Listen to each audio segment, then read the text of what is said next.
Hey guys, so today I'll be starting off the video with something special. I probably won't be doing these every video because I guess they're somewhat circumstantial. I don't really know what I'm gonna call this. I guess it's basically just something to lighten the mood, kind of throw in a bit of comedy before the video really starts. I'm playing I'm funny, in reality I'm probably just being an asshole doing this. I'll call this Idiot of the Week.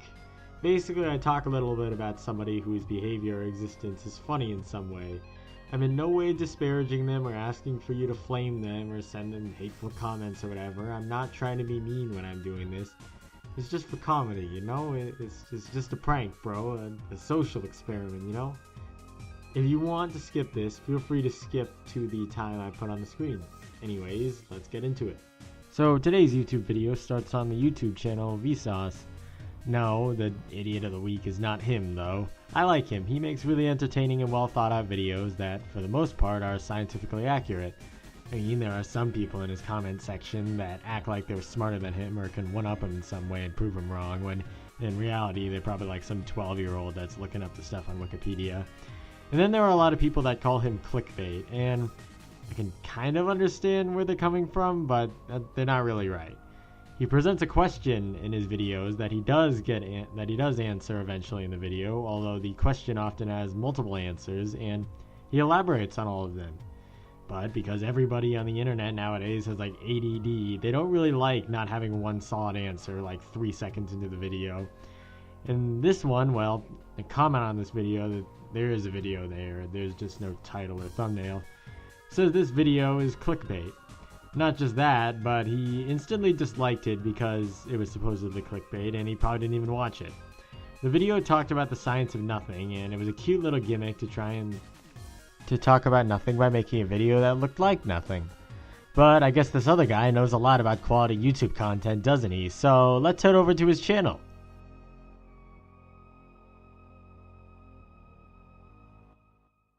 So, as you can see, he's got some pretty high quality content here. He's got OCE 5 Black Ops 2 sick trick shot edit, and Modern Warfare 2 sick 2-piece trick shot edit, and you know, this got a lot of good trick shot edits. I honestly didn't know that people made these unironically anymore. And his most popular uploads, though, as you can see, are Minecraft server, OP regular prison and factions, and Minecraft server factions prison skyblock kit PvP, and Minecraft server OP prison, and then his intro. Let's actually give his intro a watch. I'm pretty interested in that.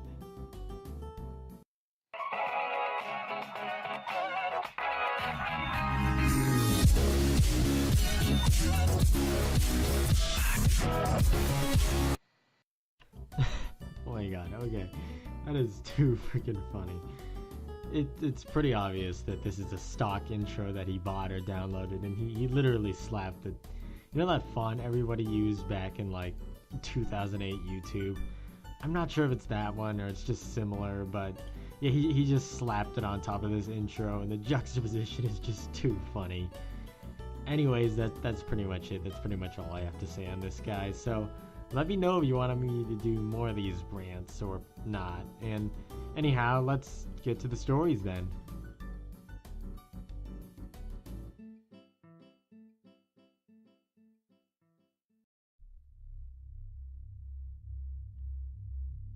So my boyfriend and two of our other friends and I went on our annual trip to New York City in January a few years ago, and everything was great. We had a great time. On our way back from the city, we were traveling home to West Virginia. We were driving through Pennsylvania. We started hearing weird noises coming from the engine in my friend's car, and we just coasted to a stop right outside Allentown, PA. We were all exhausted from late nights and early mornings in the city, and this was the last thing we wanted to deal with. Regardless, we called AAA and sat in the car joking and laughing about how this was just our luck. It was probably around 9:30 p.m. About 20 minutes later, a huge truck pulls up behind us. A guy gets out and comes to the window asking what we think was wrong. We asked him if he was from AAA, and he grunted Yeah. He was a scruffy older guy, but he was really tall and seemed to be in shape. We told him what happened, and he said he might have something in his truck that he could help us with and that he'll be right back. So he goes into his truck, and we're all talking about how it's really weird that he didn't just start towing us somewhere. And we figured we would have to get a hotel and everything, and didn't expect the car would be fixable within a few minutes of AAA arriving. The guy comes back and says he didn't have what he needed in his truck. He then suggested that one of us, we were all 4 college-aged guys, come into his truck with him and go back to the garage and get what he needed and come back. We all awkwardly looked at each other and kind of rambled on about how we didn't want to leave anyone because we only had one charged phone between us and we needed to talk to our parents and blah blah blah, starting to get a little nervous. Then my phone starts ringing and I don't recognize the number, but I pick it up thinking it might be one of the other guy's parents. The guy on the line says, "Hey, this is so-and-so from AAA and I can't seem to find you guys." My heart stopped. There is a guy from AAA here right now. Nope, my garage is the only one in this area that works for AAA, so I don't know what you're talking about. Who are you talking to and where are you guys? I see the real AAA guys driving down on the other side of the interstate and I tell him this. He said he would be over in just a minute and to not get out of the car. So the guys overheard me talking to this guy, obviously, and we're all freaking out, not knowing what to do with this guy who keeps trying to help us. He comes back up to the car. "If you guys want to get this car fixed, one of you is going to have to come with me. I only have room for one, and I can't carry all this equipment by myself." We all kind of sit there scared shitless because this guy is essentially lying to us and wants to take one of us in with his huge truck to his garage. While this guy is still trying to convince us, I see another set of bright lights pull up to the side of the road with us, and it's an actual tow truck, so I know it's the guy I just spoke to. Immediately, the scruffy truck driver bolts back to his truck and just drives away immediately. The rest of the trip was pretty uneventful. We had a crash at our friend's grandma's house that was like 100 miles away. But I'm sure that this guy wanted one of us to go with him and that we would never see the light of day again. It's really creepy to think about it again.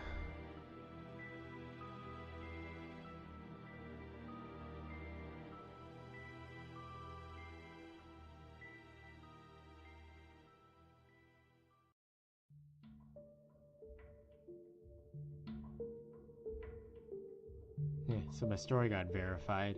What do you have to say to that now, non-believers? Anyways, against the advice of my parents, I started working at a Bikini coffee stand when I was 17 years old and continued working there until I was 20. If you're unfamiliar with what a Bikini coffee stand is, they're these little drive-thru espresso stands, they usually painted some neon color, where the employees all wear lingerie or bikinis while they serve coffee. I know it sounds pretty strange, and believe me, it is strange, but the pay is good. It was always fun, and my parents really couldn't afford to take me to college anyways. There's no loudspeaker where customers place their order. They simply drive up to the stand, order coffee, and make small talk as they ogle you in your skimpy ensemble. Anyway, it's really hard to explain, so maybe just Google it. The Seattle area has them all over the place. Within a matter of months, my boss gave me the busiest shift. The shift began at 4 a.m. and ended at 9:30 a.m. Though the coffee stand was not officially open until 4:30, I had to count the till, grind the espresso beans, fill up the sinks, take stock, clean if needed, and all that stuff. The coffee stand was situated in the corner of a large parking lot, sharing the enormously empty lot with only one other retailer. The other retailer didn't open till 10 a.m., so when I arrived, the lot was always completely dark, save for this one dim street lamp above the stand and another in the far corner of the lot. I pulled up to the stand as I normally did, only this time it was my first shift alone. Normally I worked with one other girl, as the shift would get far too busy for just one person.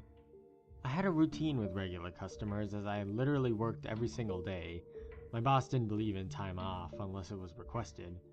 While I worked, I could see cars approach the stand and know immediately what drink to prepare based on my recognition of a regular customer's vehicle. After almost a year on this morning shift, it was rare to see a new vehicle or meet a new customer. My boss was extremely strict about being fast and efficient and would have us prepare drinks in advance for our regulars while They waited in the line of cars. My boss was so strict that for the first 6 months of my working there, he would watch me constantly on his camera system and call me on the business phone to scream at me for my lack of efficiency. After this, I became so fast for preparing drinks, I guess he decided he would save money by having me work alone in the very early morning hours. He was pretty stingy too. So, like normal, I approached the stand and punched in the access code. I went inside and turned on some music right away to keep myself company. The street lamp directly above the coffee stand had burned out a few days before, so it was rather dark outside. Coupled with the tinted sliding windows of the coffee stand and the knowledge that I was completely alone, I felt a little creeped out, though not nearly as creeped out and terrified as I was about to feel in the next few minutes. Even though the stand was technically open at 4:30, I wouldn't expect my first customer until around 4:45. I usually arrived at 4 o'clock, but since it was my first shift alone, I came at 3:30 to give myself enough time to complete all the opening tasks. My first customer was always Dave. He drove a red sports car and ordered a double cappuccino, heavy on the foam. He worked for the local Boeing plant and would brag about his high-ranking job in between awkward remarks about my body. You get used to this sort of thing after a while, but nothing could prepare me from the sort of thing that would happen to me next on this particular dark morning. Though many of our customers were pervy men like Dave, most of the early morning customers weren't as lecherous as one would expect. They simply needed coffee and no other businesses were open as early as ours. In fact, many of our early morning customers were married women in soccer mom vans in desperate need of coffee. I glanced up at the clock as I counted the money in the till. It was 3:50 a.m. I finished the count and walked back to the stand onto the main floor. There were 2 steps separating the back of the stand from the main floor. The back of the stand had no windows. It contained a bathroom, large refrigerator, washer, dryer, etc. This is the area where my coworkers and I would get ready and would joke around when the customers couldn't see us. As soon as we walked onto the main floor where customers could see us, uniform was required, meaning lingerie or bikini, as well as heels. That morning I was wearing a matching pink lingerie set with knit stockings. The lingerie fully covered my breasts and buttocks and provided more coverage than a typical bikini you would see on the beach. I counted all the syrup bottles and opened the fridge and took stock inside. I turned on the espresso grinder and robotically poured a big bag of espresso beans. I started filling up the large commercial sink with soapy water. Music played softly on the stereo. Then I heard it. Over the noise of the faucet, coffee grinding, and the music, I wasn't sure I had heard anything at first, so I just ignored it. Then I heard it again. Tap, tap, tap. Someone was tapping on the sliding glass window of the stand. I wiped off my wet hands and grabbed my cell phone. 4:15. We weren't open for another 15 minutes. I checked the light switches to make sure I didn't accidentally flip on the open sign. Along with an open sign, the stand was equipped with bright floodlights to illuminate the presence of the stand. Due to the sheer darkness that morning, I had contemplated turning on the floodlights when I first arrived, but it was strictly forbidden to do so until the stand was open. Without the floodlights on, and through the tinted glass, I could not see who was tapping on the other side. I stood there staring at the window. Maybe it's just Dave, I rationalized to myself. Tap, tap, tap. I could hear my heart thumping in my ears. The tapping had definitely grown louder. I picked up the business phone and punched my boss's number in. He had an extensive camera system complete with night vision and could see real time both inside and outside of the stand. At the very least, he could tell me who was outside. The phone rang and rang. No answer. I flipped on the floodlights and I walked over to the window and saw the man, now illuminated by the bright lights. His head was pressed up against the glass, hands cupped around his eyes as he tried to see in. I jumped back. Hi, He yelled through the glass. can I get some coffee? We aren't open for another 15 minutes, I replied. My boss will be mad if I open early. Oh well, I can wait. Then the man walked away from the window and stepped into a small black Honda. I continued my opening duties, but wearily eyeing the black Honda. At the time, I felt a false sense of security, lulled into the daily routine of my shift. However, this was different. At 4:30, I dutifully turned on the open sign and watched as the man in the black Honda drove up to the window. He was wearing a dark red baseball cap, a thermal shirt, and plaid pajama pants. I opened the sliding window. Hey, sorry about that. What can I get you this morning? I said, trying to sound as normal as possible. The man looked at me for what felt like an eternity. What I want doesn't appear to be on the menu, he said, not looking up from my crotch. Okay, so I know what you're thinking. What would I expect working in this profession? Gentlemen? I brushed his comment aside with a laugh. We have a great chocolate mocha. I looked around frantically. Where the fuck was the usual morning guy, Dave? I silently prayed for another customer to pull up behind this guy. He looked away and stared at his steering wheel. I want you to be my maid. Excuse me? I said, really not sure if I had heard him correctly. I want you to be my maid. I want you to come over to my house wearing a maid costume with nothing underneath. I want to watch you, and if you don't clean correctly, I'm going to do whatever I want to you. He paused and gripped his steering wheel tightly. I am not a nice guy. He looked up at me and smiled. Until that point in my life, I had never seen a truly sinister smile before. I slammed the long-serving window shut and ran to the back of the stand, hyperventilating at this point. I picked up the phone and called my boss repeatedly, with no answer. I stood on the steps and peered out the window. The black Honda was gone, replaced by the familiar red of Dave's sports car. I never thought I would be so happy to see pervy Dave, but here I was, rushing to the serving window to tell him what had happened. I opened the window, all the while frantically relaying the story. Dave just laughed and muttered something about this guy's dreaming. He told me that I was being paranoid and that the guy probably just had no filter.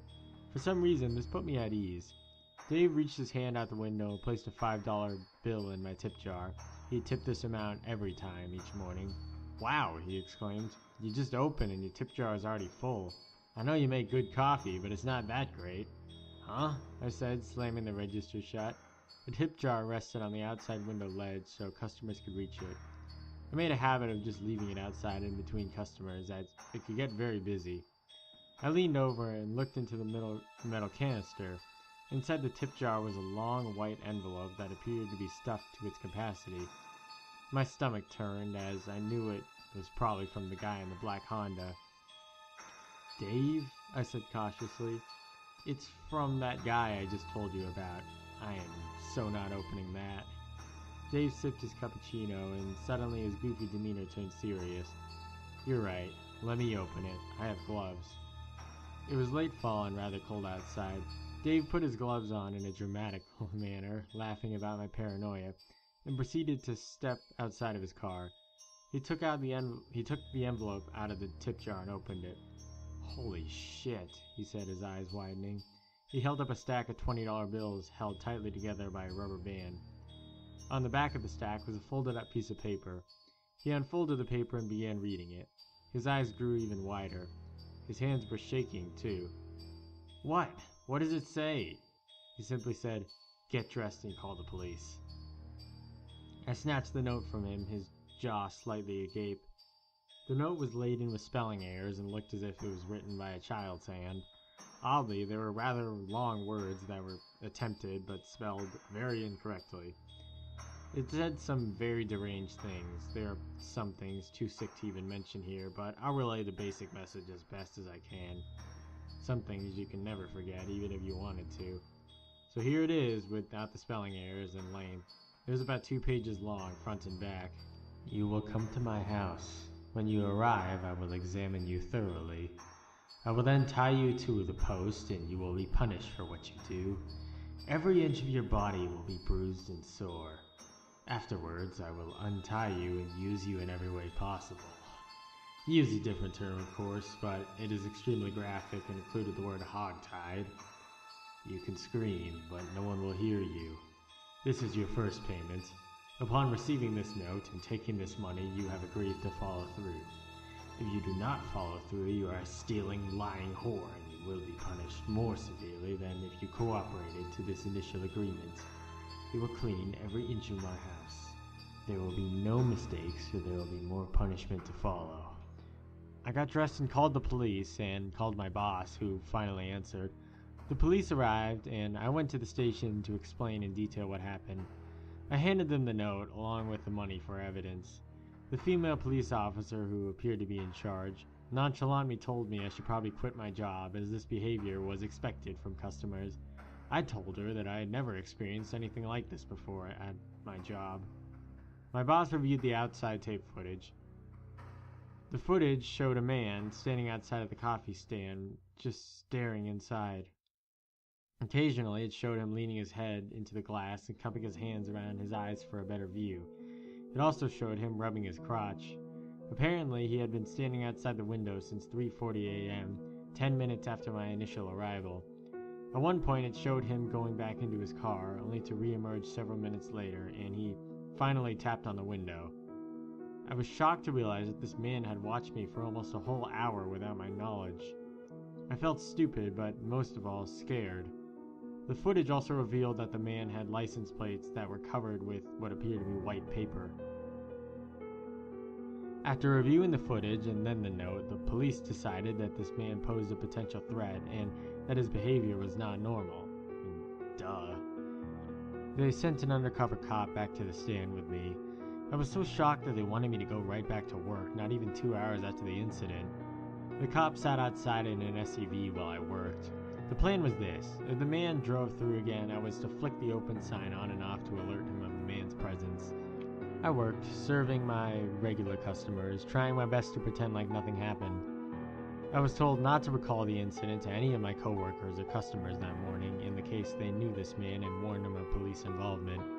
The man did not return that day, but he did return eventually. Little did I know, this day was only the beginning of a year-long nightmare. I know this reads like a work of fiction, but every single word of this is true. This is the first time I am fully retelling this to anyone other than the police, my former boss, my past coworkers, and my ex-boyfriend, so please be nice. Edit. To all those who have been supportive, I have a screen cap saved of all your comments. Your kind words and support have really helped me to close this chapter in my life.